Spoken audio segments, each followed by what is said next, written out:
Salut tout le monde, ici Rémi. Dernièrement, j'ai fait une capsule sur les différentes raisons qui font que c'est difficile d'acheter en ce moment. Mais maintenant, je passe plutôt du côté positif et je démontre pourquoi c'est vraiment facile de louer. Je t'avertis tout de suite, si tu es un locataire, ça se pourrait que tu n'aimes pas bien ce que tu vas entendre dans cette capsule-là. À l'inverse, si tu es un propriétaire ou si ton but c'est de devenir propriétaire, tu devrais être vraiment content du contenu qu'il va y avoir. Dans tous les cas, je t'invite à aimer la vidéo. Tu peux même écrire en commentaire c'est quoi ta situation et on pourra en parler tout le monde ensemble parce que des fois, je trouve ça un petit peu bizarre de toujours parler seulement à la caméra. Premièrement, il faut savoir que de mon côté, je ne suis pas un méchant propriétaire, ou du moins, je ne pense pas l'être. Dans le sens que je n'ai jamais été chiant avec mes locataires et j'essaye pas d'être abusif et de faire passer des hausses de plusieurs centaines de dollars pour aucune raison. En fait, je dirais même que la moyenne de mes prix de logement doivent être de 20% en bas de la moyenne du prix du marché. Et oui, vous avez bien compris, c'est vrai que je laisse probablement de l'argent sur la table, mais en même temps, j'ai des bons locataires, j'ai pas de trouble, mon taux de mauvaise créance est moins de 0,05% et avec tout ça, mes immeubles sont quand même rentables. Pour ceux qui se demandent comment j'arrive avec des chiffres comme ça, eh bien la réponse est toute simple, c'est tout simplement que j'achète au bon prix. Mais bref, c'est pas de ça que je veux parler aujourd'hui. Donc mes loyers, au final, sont pas chers. Par exemple, j'ai des chambres qui sont louées à 380 $. J'en ai aussi d'autres qui sont louées à seulement 420 $ par mois. Et en plus, avec la chambre, ça vient meublé, il y a la literie, il y a Internet, c'est chauffé éclairé, ça vient même avec les ustensiles, la vaisselle, tout ça dans la cuisine, en plus d'avoir accès aux aires communes comme les salons, la buanderie et tous les autres endroits. Pourtant, dans ma ville et dans la région autour, les chambres se louent normalement autour de 450 à 550 $ par mois. J'en ai même vu qui vont jusqu'à 630 $ par mois et pourtant, c'est seulement une chambre, ils n'ont pas de salle de bain privée et pas vraiment de grands espaces communs. Bon, là, il doit y avoir deux sortes de personnes en ce moment. Ceux qui me trouvent un bon propriétaire, qui trouvent que je suis gentil et que j'aide les locataires. Et les autres, ils doivent trouver que je suis cave parce que je ne vais pas me chercher le maximum que je peux sur mes immeubles. Eh bien, je vous dirais que la réponse finale se trouve probablement entre ces deux-là. En fait, en ce moment, il faut se l'avouer, c'est vrai, c'est quand même très difficile de devenir un propriétaire. Mais d'un autre côté, il n'a jamais été aussi facile d'être un propriétaire. Entre autres parce que le taux de vacances dans les logements a atteint un creux historique et que les proprios ont vraiment le gros bout du bâton en ce moment. Aux dernières données de la SCHL pour octobre dernier, le taux de vacances pour l'ensemble du Québec est de 1,7, mais avec parfois des grands écarts, et on a des villes, entre autres, qui sont à zéro, comme à Roberval, Gaspé ou Bromont. On a des villes à aussi peu que 0,4% à Drummondville ou Rimouski, et la plupart des villes sont en bas de 1,5%. On s'entend qu'on est à la moitié moins de la moyenne des 30 dernières années, qui est de 3,2%, et on est surtout très loin des années comme 2011, où il y a des proprios qui donnaient des cadeaux comme des mois gratuits ou des iPads à la signature d'un bail parce que trouver un locataire était difficile. Bref, vous l'aurez compris, en ce moment, avoir ton immeuble plein et en tirer le maximum de revenus possible, c'est pratiquement assuré. Et comme il y a peu de logements disponibles sur le marché et qu'il y a beaucoup de monde qui recherche, eh bien, les proprios en ce moment peuvent faire pas mal ce qu'ils veulent. D'ailleurs, voici une de mes situations. Dans les premiers jours de mars, j'ai un locataire qui me dit qu'il va quitter le 1er avril, même si son bail se termine le 30 juin. En fait, il doit quitter pour des raisons personnelles. Je lui ai dit qu'on va tenter de trouver quelqu'un pour le remplacer, mais que c'est quand même pas garanti de trouver quelqu'un à moins d'un mois d'avis et qui devra assumer les prochains mois si jamais on ne trouve pas personne. Mais bon, le locataire, il est quand même pas si fou et il décide de tout simplement sous-louer son logement. Il se trouvait en fait à payer 670 $ par mois pour un 4,5 et c'était un logement qui était complètement neuf qui venait en fait d'une conversion d'un immeuble commercial. Au 1er juillet, son logement aurait passé à 720 $ par mois. Je vous l'ai dit, c'est un nouveau logement, donc on a le droit d'augmenter, la case F est cochée, et j'ai quand même pas voulu être chiant et faire une augmentation démesurée. J'ai fait seulement un 50 $ pour rattraper tranquillement la valeur du marché, parce que même à ce prix-là, on se trouve sous la valeur du marché. De son côté, il a donc affiché le logement pour faire une sous-location à un prix de 720 $. Attachez-vous bien, en moins de 12 heures, il a reçu 106 messages. Il a même fait 5 visites de son appartement par lui-même le soir même de l'affiche de son annonce. Et tout le monde là-dedans était prêt à signer pour le 1er avril, donc avec moins d'un mois d'avis. En bref, on voit que le marché est complètement déstabilisé.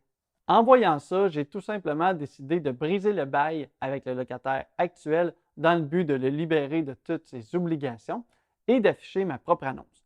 Mais comme ça ne me tentait pas de gérer 106 messages, j'ai décidé qu'au lieu de l'afficher à 720, je l'ai plutôt affiché à 950 soit une hausse de 280 par rapport au prix actuel. J'ai quand même reçu plein d'intérêts, j'ai fait faire 3 visites et maintenant, depuis plus d'une vingtaine de jours, le logement est loué à un prix de 950 en ayant bien indiqué que le prix payé avant était de 670 dans le bail, donc ici, il n'y a rien de caché. Maintenant, à ce prix-là, dans ma région, à 950 pour un 4,5, c'est quand même très bien loué. Au final, le bail est maintenant brisé. On va gagner 840 de plus d'ici le mois de juillet et ensuite, on va gagner 230 par mois à tous les mois. C'est quand même pas rien. Tout ça pour dire qu'en ce moment, il faut savoir aussi qu'il ne faut pas tomber dans l'abus des locataires, mais en ce moment, c'est un bon moment pour remettre les revenus de vos immeubles à niveau. Parce qu'avec toutes les dépenses qui augmentent et les prix qui grimpent à vue d'œil, assurez-vous d'avoir des prix comparables au prix du marché afin de s'assurer de ne pas se retrouver sans argent pour pouvoir entretenir vos immeubles et ainsi perdre de la valeur. Parce que oui, augmenter ses loyers, ça donne des plus grands revenus, évidemment. Mais aussi, ça va te donner une plus grande marge de manœuvre si tu veux faire de l'entretien ou aussi des rénovations majeures. Et il ne faut pas oublier que le prix de vente de ton immeuble va être directement influencé par les revenus et les dépenses. Donc, si tu as des meilleurs revenus, tu as aussi une meilleure valeur de revente. Il ne faut jamais oublier que la rentabilité, c'est un tout, dans le sens que si tu réussis à être rentable sur un immeuble, eh bien, ça va te dégager des liquidités et tu vas réussir à en acheter d'autres. Et grâce au fait que tu vas avoir un plus gros parc immobilier, tu vas te rapprocher plus rapidement de ta liberté financière. Voici maintenant quelques trucs qui vont vous servir afin d'augmenter les loyers. L'idée est quand même de toujours rester dans le côté légal et aussi non abusif auprès des locataires. Et maintenant, la première méthode pour augmenter les loyers et de s'assurer qu'ils sont au prix du marché est tout simplement de l'augmenter du minimum permis à tous les ans. Trop souvent, je vois des propriétaires qui ne font pas d'augmentation pendant 3, 4, 5 ans et qui sont surpris que le locataire refuse la grosse augmentation au bout de 5 ans dans le but de rattraper les autres années d'avant. Au lieu de faire ça, pensez tout simplement à augmenter de façon constante à tous les ans, ne serait-ce que de 2 ou 3 minimum. Une deuxième option pour réussir à augmenter les loyers, c'est de faire des rénovations. Il y a d'abord les rénovations esthétiques, ce que j'appelle du maquillage, et aussi des rénovations majeures. Faire du maquillage dans un logement comme repeinturer, rafraîchir un plancher ou changer un lavabo, c'est vrai que ça va rentrer dans les dépenses pour le calcul du logement, mais ça ne donnera pas le droit direct à une augmentation. Mais comme c'est le locataire directement qui va en profiter, eh bien, voyez avec lui sur un arrangement du coût que vous allez prendre une fois que vous allez faire ce genre de travaux-là. Disons que votre but était déjà de refaire la peinture d'un des logements, eh bien, vous pourriez proposer au locataire de remettre tout son logement au goût du jour avec la peinture et de faire ainsi une augmentation, disons, de 50 par mois. De l'autre côté, il y a les rénovations majeures. Et dans ce cas-là, le montant des rénovations que vous avez faites, ça va vous donner un montant minimal direct que vous pouvez appliquer sur la hausse de vos loyers. Donc, disons que tu mets 50 000 de rénovation majeure dans un logement, eh bien, tu pourras minimalement augmenter de 158 par mois. C'est peu quand on regarde tout le montant de la dépense que tu viens de mettre dans le logement, mais en même temps, c'est quand même pas rien. Bon, c'est bien beau de vouloir faire des rénovations majeures, mais pour ça, ça va prendre de l'argent. Fait que si jamais tu n'en as pas, il va falloir être un petit peu plus créatif. Une autre façon, c'est entre autres d'augmenter les services auprès de tes locataires. Parce que de plus en plus, entre autres, on voit des propriétaires qui offrent Internet à même le bail. Et il y a une raison derrière ça, c'est tout simplement que c'est rentable. Si on enlève les frais d'installation, on se retrouve environ avec un frais de 100 par mois pour pouvoir offrir Internet haute vitesse illimitée à ses locataires. Disons qu'on a un immeuble de 6 logements et qu'on peut, grâce à Internet, augmenter les loyers de 50 par mois par logement, eh bien, en enlevant le frais mensuel, on se retrouve quand même avec des revenus nets supplémentaires de 200 par mois. 2 400 par année pour faire absolument rien, moi je le prends. Tu peux aussi proposer des choses comme une laveuse sécheuse payante pour l'ensemble de ton immeuble. Bref, pour des choses comme ça, il y a des possibilités d'avoir vraiment peu de frais et d'avoir une bonne rentabilité. Aussi, assure-toi de rentabiliser le plus possible, oui, tes logements, mais aussi tous les autres espaces que tu as avec ton immeuble. Par exemple, est-ce que tu as des rangements qui sont disponibles que tu pourrais venir ajouter au bail ou bien est-ce que ton stationnement pourrait devenir une source de revenus? L'idée ici, c'est d'être créatif et de maximiser tes espaces. Maintenant, une autre manière d'augmenter les logements, Et c'est d'ailleurs celle que j'utilise le plus avec mes locataires et c'est tout simplement d'être franc jeu. Il faut dire que quand le loyer d'un appartement est bas, eh bien en tant que propriétaire, on se retrouve quand même limité dans notre marge de manœuvre afin de pouvoir augmenter la qualité de vie des locataires. Donc quand je veux faire passer une grosse hausse de loyer, eh bien je m'assois avec le locataire et tout simplement je prends le temps de lui dire que c'est dans le but d'augmenter les services, de faire des rénovations et de réussir à entretenir l'immeuble convenablement. Dans mon cas, à 95% du temps, je réussis à augmenter les loyers grâce à cette façon-là et le locataire comprenne bien la situation. D'ailleurs, il y en a souvent qui ne voudront pas quitter ou venir à s'obstiner avec le propriétaire dans le but de seulement économiser quelques dizaines de dollars par mois. Voilà, ce sont quelques-uns des moyens efficaces pour augmenter vos loyers. Et comme j'ai dit au début, c'est le temps de faire un melting pot de tout ça et de vraiment augmenter, d'aller chercher la plus grande valeur que vous pouvez sur votre loyer. Et si jamais il n'y a aucune de ces façons-là qui fonctionne pour vous, eh bien, il reste entre autres une solution et c'est le fameux cash for key qu'on entend très souvent. Ça veut dire de tout simplement prendre un arrangement avec son locataire afin de pouvoir briser son bail moyennant une compensation financière.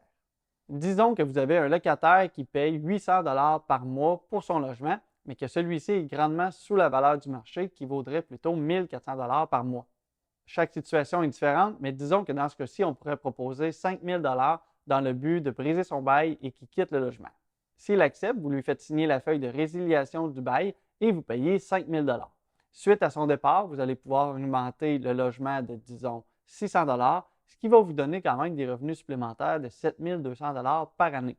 Donc, dès la première année, vous allez rentrer dans votre argent que vous avez payé pour le faire quitter et en plus, vous allez grandement augmenter la valeur de votre immeuble.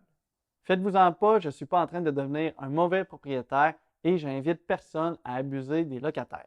Mais l'inflation et la hausse des prix du marché, eh bien, ça touche tout le monde, qu'on soit propriétaire ou locataire.